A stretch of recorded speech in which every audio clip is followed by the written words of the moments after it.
Você sabe qual é a cirurgia mais arriscada que um idoso pode fazer sem necessidade real? Há 3 meses, estava sentado na minha frente a dona Carmen, 73 anos, de Porto Alegre. Comerciante aposentada, olhos vermelhos, respiração pesada. Ela tinha acabado de sair de uma cirurgia que prometia resolver tudo. Mas 3 semanas depois, estava pior do que antes. Com uma infecção, com dores que não tinha antes, com arrependimento. Ela me disse entre lágrimas: Doutor, me convenceram que era simples, que era rotina, que todo mundo faz. Como eu confiei.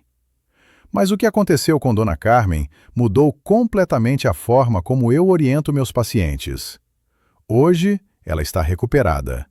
Não da cirurgia que fez, mas do tratamento natural que substituiu a cirurgia que quase fez depois.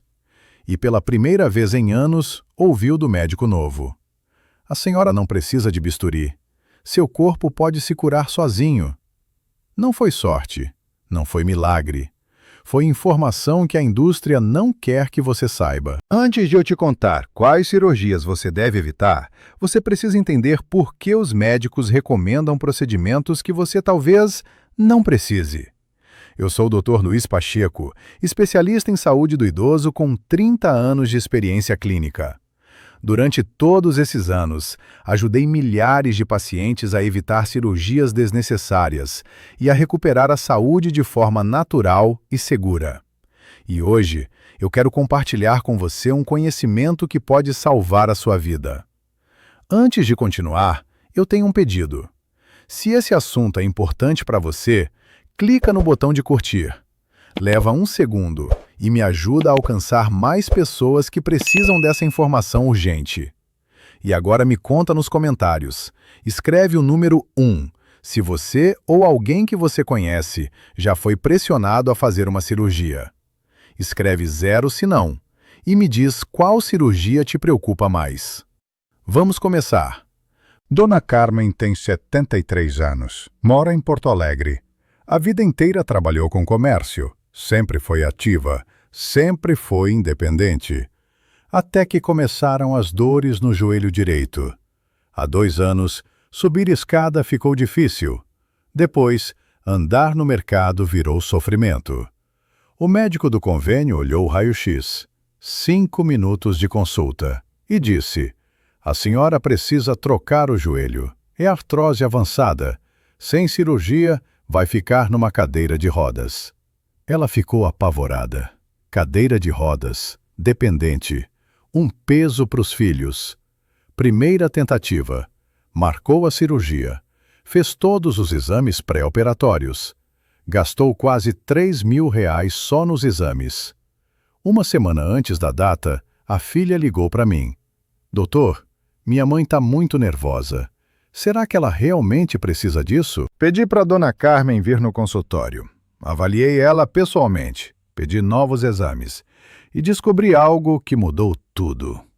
A artrose dela era moderada, não avançada, e o que causava a dor principal não era a articulação, era a musculatura enfraquecida e a inflamação crônica. Cancelamos a cirurgia. Começamos tratamento conservador, fisioterapia especializada, suplementação anti-inflamatória natural, exercícios de fortalecimento muscular. 3 meses depois, Dona Carmen voltou, caminhando sem dor, subindo escada, sorrindo. Ela me disse: Doutor, quase cortei meu joelho sem necessidade, por medo, por pressão, porque me disseram que era a única opção. Não foi milagre, foi o corpo recebendo o que realmente precisava. E essa história não é isolada. Na minha prática clínica, vejo isso toda semana. Pacientes sendo encaminhados para cirurgias que poderiam ser evitadas. Cirurgias que trazem riscos enormes, complicações sérias e, às vezes, resultados piores do que o problema original. Então hoje eu vou te mostrar as 5 cirurgias que eu, como médico, jamais faria sem esgotar todas as alternativas naturais primeiro. E vou te explicar o porquê de cada uma. Número 5. Cirurgia de catarata em estágio inicial. Seu Antônio tem 75 anos, mecânico aposentado de São Paulo. Há um ano, começou a perceber a visão levemente embaçada. Foi ao oftalmologista. O médico disse: "O senhor tem catarata, vamos operar." Seu Antônio ficou assustado. Pensou: se o médico está dizendo, deve ser grave. Marcou a cirurgia para o mês seguinte. Mas antes da data, a esposa dele me procurou. "Doutor, meu marido mal enxerga embaçado. Será que precisa operar já?" Examinei o laudo dele. Catarata inicial. Visão ainda funcional. Não havia urgência nenhuma. Conversei com seu Antônio. Expliquei que catarata em estágio inicial pode ser acompanhada, que existem suplementos que retardam a progressão, que a cirurgia, embora seja comum, traz riscos, infecção, descolamento de retina, glaucoma secundário, e que em pessoas idosas, qualquer procedimento invasivo multiplica os riscos. Seu Antônio decidiu esperar. Começou a usar suplementação com luteína, zeaxantina e vitamina C. Melhorou a alimentação. Protegeu os olhos da luz solar forte. Um ano depois, a catarata não progrediu. Ele enxerga bem. Não precisou de bisturi. Ele me disse: "Doutor, quase cortei meu olho por pressão, porque me fizeram acreditar que era urgente. Como sou grato por ter esperado." A catarata é real. A cirurgia é eficaz quando necessária. Mas operar catarata inicial, quando a visão ainda é funcional, é expor o paciente a riscos desnecessários. A cirurgia deve ser feita quando a qualidade de vida está comprometida, não antes. Então, o que exatamente acontece numa cirurgia de catarata? O médico remove o cristalino natural do seu olho, aquela lente que fica atrás da pupila, e coloca uma lente artificial no lugar. Parece simples, mas o olho é um órgão extremamente delicado.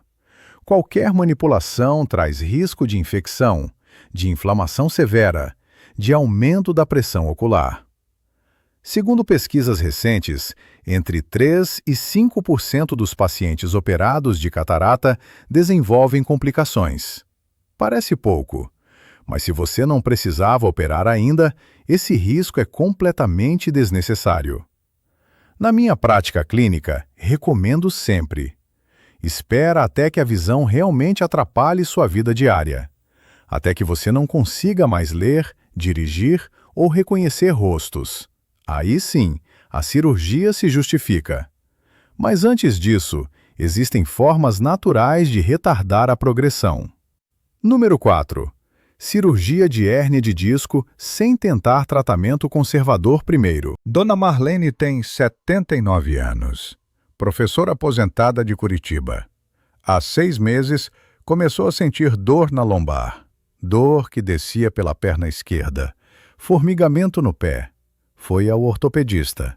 Fez ressonância. O diagnóstico: hérnia de disco lombar. O médico disse: "A senhora precisa operar. Essa hérnia está comprimindo o nervo. Pode ficar paralisada." Paralisia. A palavra assustou Dona Marlene. Ela tinha medo de cadeira de rodas. Medo de perder a independência. Marcou a cirurgia para dali 3 semanas. Mas a filha dela, que é enfermeira, ficou desconfiada. Procurou uma segunda opinião.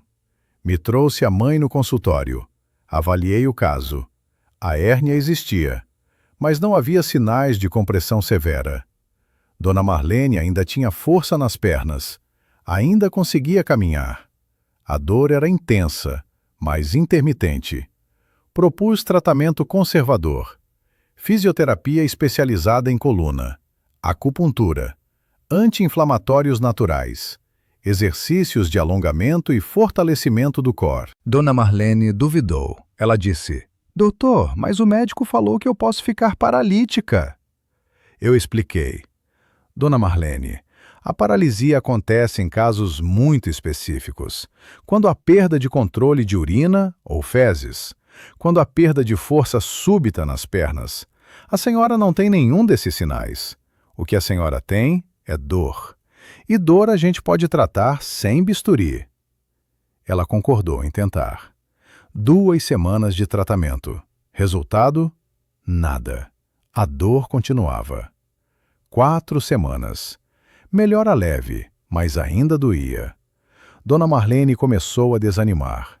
Será que devia ter operado? Mas na 8ª semana, algo mudou. A dor diminuiu pela metade. O formigamento sumiu. E ela voltou a caminhar sem medo. 3 meses depois, Dona Marlene estava sem dor, fazendo suas atividades normais, jogando com os netos. Ela me disse: Doutor, se eu tivesse operado, estaria agora em recuperação, com risco de infecção, com risco de a hérnia voltar. Quase cometi um erro irreversível. Não foi milagre. Foi o corpo se curando com o tempo e o suporte certo. A cirurgia de hérnia de disco é invasiva. O médico abre suas costas, mexe na sua coluna, remove parte do disco. Em alguns casos, coloca parafusos. E mesmo assim, entre 20% e 40% dos pacientes operados têm dor crônica depois. Chamam isso de síndrome pós-laminectomia, ou seja, você opera e a dor continua, ou até piora. Os médicos explicam que a hérnia muitas vezes não é a causa principal da dor. A causa é a inflamação ao redor do nervo. E inflamação você trata sem bisturi. Segundo estudos, 80% das hérnias de disco melhoram com tratamento conservador em 3 a 6 meses. 80%. Isso significa que a maioria das pessoas não precisa operar. Mas a cirurgia é mais rápida, é mais lucrativa. E por isso, muitos médicos a recomendam antes de esgotar as alternativas. A minha recomendação: só opere hérnia de disco se houver emergência neurológica, perda de controle de bexiga, perda de força nas pernas, dor insuportável que não melhora com nada. Fora isso, dê tempo ao seu corpo. 3 meses no mínimo. Fisioterapia, acupuntura, alongamentos, fortalecimento muscular, anti-inflamatórios naturais. Seu corpo tem uma capacidade incrível de se curar, mas precisa de tempo e de suporte. Número 3. Cirurgia bariátrica em idosos. Dona Helena tem 71 anos, contadora aposentada de Salvador. Sempre lutou com o peso. Mas depois dos 60, o peso aumentou ainda mais. 100 quilos. Depois, 105. Diabetes tipo 2. Pressão alta. O endocrinologista sugeriu: a senhora deveria considerar a cirurgia bariátrica. Vai perder peso rápido. Vai controlar o diabetes. Vai melhorar a pressão. Dona Helena ficou empolgada. Pensou: finalmente vou emagrecer. Vou ficar saudável. Marcou consulta com o cirurgião bariátrico. O cirurgião disse: você é candidata perfeita. Vamos fazer o bypass gástrico. Você vai perder 50 quilos no primeiro ano. Parecia um sonho. Mas a filha dela, que trabalha na área de saúde, ficou preocupada. Trouxe Dona Helena para conversar comigo. Quando ouvi a história, liguei o alerta vermelho. Expliquei: Dona Helena, a cirurgia bariátrica em idosos é extremamente arriscada. O risco de complicações em pessoas acima de 65 anos é 3 vezes maior do que em pessoas mais jovens. Infecção, trombose, vazamento na linha de sutura, desnutrição severa e, pior, perda de massa muscular. Dona Helena ouviu atenta, mas disse: doutor, mas eu preciso emagrecer. Minha saúde está em risco. Eu concordei. Dona Helena, você precisa emagrecer, mas não precisa de uma cirurgia irreversível e arriscada. Você precisa de um plano nutricional bem feito, de acompanhamento endócrino adequado, de exercícios adaptados. Ela duvidou. Disse: doutor, eu já tentei de tudo. Nada funciona. Investiguei mais a fundo. Descobri que Dona Helena tinha resistência insulínica severa, hipotireoidismo mal controlado. e comia carboidratos simples em excesso porque ninguém tinha explicado direito como funcionava sua condição. Ajustamos a medicação da tireoide. Iniciamos tratamento para resistência insulínica. Cortamos açúcar e farinhas refinadas. Introduzimos caminhadas leves e musculação adaptada. 3 meses depois, Dona Helena tinha perdido 8 quilos. 6 meses depois, 15 quilos. E o mais importante, glicemia controlada, pressão normalizada, energia que não tinha há anos. Ela me disse: doutor, eu ia me mutilar por desespero, por acreditar que cirurgia era a única saída. Obrigada por me mostrar outro caminho. A cirurgia bariátrica é um procedimento sério, irreversível. Você corta seu estômago, altera sua anatomia digestiva para sempre. E em idosos, os riscos são assustadores. A ciência já comprovou que pessoas acima de 65 anos têm risco significativamente maior de mortalidade cirúrgica. E mesmo quando sobrevivem, muitos desenvolvem desnutrição proteica, anemia severa, osteoporose acelerada e perda de massa muscular. Massa muscular em idosos é vida, é equilíbrio, é independência. Perder músculo depois dos 60 é um caminho direto para fragilidade e quedas. Na minha prática clínica, só recomendaria bariátrica em idosos em casos extremos.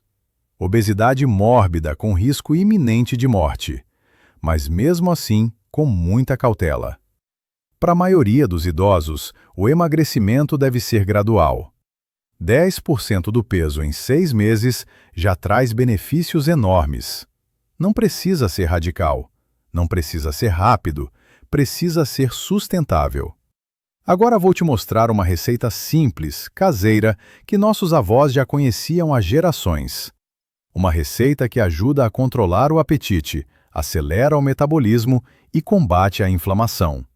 Perfeita para quem quer emagrecer de forma natural. Os ingredientes são: 1 colher de sopa de semente de linhaça dourada, 1 colher de chá de gengibre fresco ralado, 1 colher de chá de canela em pó, meio limão, 200 ml de água morna. Modo de preparo. Primeiro passo: coloca a semente de linhaça num copo e tritura levemente com um garfo ou liquidificador. Segundo passo: adiciona o gengibre ralado e a canela. Terceiro passo: derrama a água morna por cima e mexe bem. Quarto passo: espera 5 minutos para a linhaça formar um gel. Quinto passo: esprema o meio limão e mexe novamente. Modo de uso: toma em jejum, assim que acordar. Espera pelo menos 30 minutos antes de comer qualquer coisa. Faz isso todo dia por no mínimo 3 meses. Por que isso funciona? A linhaça é rica em fibras que formam um gel no estômago e aumentam a saciedade. Também tem ômega 3, que combate a inflamação. O gengibre acelera o metabolismo e melhora a digestão. A canela regula o açúcar no sangue e diminui a vontade de comer doce. E o limão alcaliniza o organismo e melhora a absorção de nutrientes. Lembra que essa receita não substitui a consulta médica? Se você toma remédios, conversa primeiro com o seu médico. Mas essa receita é segura, barata e eficaz. Antes de continuar, quero te falar de algo especial. Se você quer ter acesso a mais receitas como essa e dicas práticas exclusivas, te convido a se tornar membro deste canal. Os membros recebem acesso a vídeos exclusivos, receitas adicionais e podem me fazer perguntas diretamente. O link está aqui embaixo na descrição. Agora a gente passa para a parte mais importante. As 2 cirurgias que eu jamais faria e que são oferecidas com frequência para idosos. Número 2. Cirurgia de próstata sem necessidade comprovada. Seu José tem 80 anos, professor aposentado de Brasília. Há 1 ano, começou a levantar à noite para urinar, 2 vezes, às vezes 3. De manhã, sentia que a bexiga não esvaziava completamente. Foi ao urologista. Fez exame de toque. Fez PSA. O resultado: próstata aumentada. PSA levemente elevado. O urologista disse: Seu José, o senhor tem hiperplasia prostática e o PSA está alterado. Recomendo cirurgia. Vamos fazer ressecção transuretral. É seguro, é rotina. Seu José ficou apavorado. PSA alterado? Será que é câncer? Será que vai morrer? Marcou a cirurgia, mas antes a filha dele me procurou. Doutor, meu pai está desesperado. O médico falou em cirurgia, mas não explicou direito. Será que ele realmente precisa? Avaliei os exames de seu José. PSA de 5,2. Próstata de 60 gramas. Sintomas moderados. Conversei com ele. Seu José, o senhor não tem indicação de cirurgia urgente. Seu PSA está levemente elevado, mas isso pode ser pela próstata aumentada, não necessariamente câncer. E seus sintomas são controláveis com medicação e mudanças de hábitos. Ele me olhou aliviado, mas confuso. Mas, doutor, o urologista disse que eu preciso operar. Expliquei.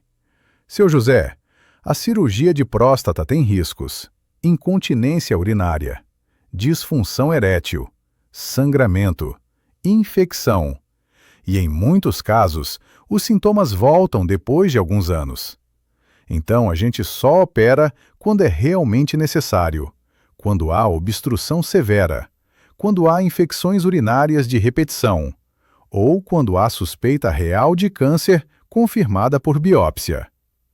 Propus tratamento conservador, medicação para relaxar a próstata, Serenoa repens, um fitoterápico natural, redução de cafeína e álcool, exercícios de fortalecimento do assoalho pélvico. Seu José aceitou tentar. 2 semanas depois, já estava urinando melhor. 1 mês depois, acordava só uma vez à noite. 3 meses depois, o PSA tinha baixado para 3,8. Ele me disse: Doutor, quase deixei eles cortarem minha próstata. Por medo, por pressão, porque me fizeram acreditar que era a única opção. A próstata é um órgão delicado. Fica num lugar cheio de nervos e vasos sanguíneos. Mexer ali é mexer com a sua função sexual, com o seu controle urinário, com a sua qualidade de vida. Segundo pesquisas recentes, entre 15% e 20% dos homens operados de próstata desenvolvem incontinência urinária permanente, e até 50% têm algum grau de disfunção erétil. Os médicos explicam que muitos homens têm próstata aumentada. É parte do envelhecimento. Mas próstata aumentada não significa doença, significa envelhecimento. E envelhecimento a gente acompanha, não opera. Na minha prática clínica, só recomendo cirurgia de próstata quando há obstrução urinária severa, infecções recorrentes que não respondem a tratamento ou câncer confirmado por biópsia e com risco real de progressão. Fora isso, existem tratamentos conservadores eficazes: medicações, fitoterápicos, mudanças de hábitos e, o mais importante, acompanhamento regular. E agora chegamos à cirurgia número 1, a que eu mais vejo sendo oferecida desnecessariamente, a que mais traz arrependimento, a que mais prejudica a qualidade de vida dos idosos. Número 1. Cirurgia de joelho, quadril ou ombro sem esgotar tratamento conservador. Dona Zilda tem 77 anos, costureira aposentada de Fortaleza. Há 3 anos, começou a sentir dor no joelho esquerdo, dor ao subir escada, dor ao se levantar da cadeira, dor ao acordar. Foi ao ortopedista do convênio. Ele olhou o raio-x por 2 minutos e disse: A senhora precisa colocar uma prótese. Sua cartilagem está desgastada. Sem cirurgia, vai passar o resto da vida com dor. Dona Zilda ficou desesperada. Resto da vida com dor? Nunca mais vai poder andar direito, vai virar um peso para os filhos. Marcou a cirurgia, fez todos os exames, comprou as muletas, preparou a casa para a recuperação. Mas, uma semana antes da data, a neta dela, que é fisioterapeuta, disse: Vó, antes de você operar, quero que você faça uma coisa. Tenta 3 meses de fisioterapia comigo. Se não melhorar, você opera. Mas pelo menos a gente tenta. Dona Zilda duvidou. Pensou: fisioterapia não vai curar meu joelho. Mas aceitou tentar. Primeira semana: exercícios suaves, alongamentos, fortalecimento de quadríceps. Resultado: mais dor. Dona Zilda quis desistir. A neta disse: Vó, é normal doer no início. O músculo está fraco. Ele precisa acordar. Continua. Segunda semana. A dor começou a diminuir levemente. Dona Zilda conseguiu subir escada com menos esforço. Quarta semana. A dor pela manhã sumiu.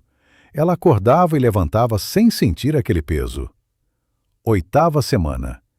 Dona Zilda caminhou 15 minutos sem dor, algo que não fazia há 2 anos. 3 meses depois, ela cancelou a cirurgia.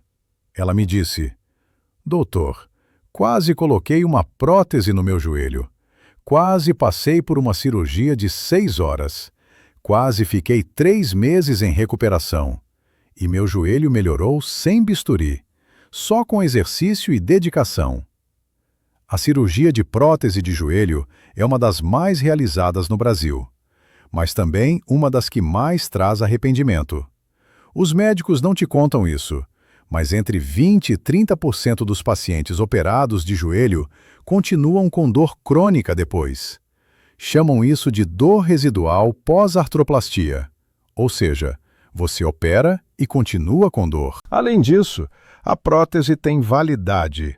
Dura entre 15 e 20 anos. Depois, precisa trocar. E cada troca é mais difícil, mais arriscada, com mais chance de complicação. A ciência já comprovou que exercícios de fortalecimento muscular são tão eficazes quanto cirurgia para dor de joelho em casos de artrose leve a moderada.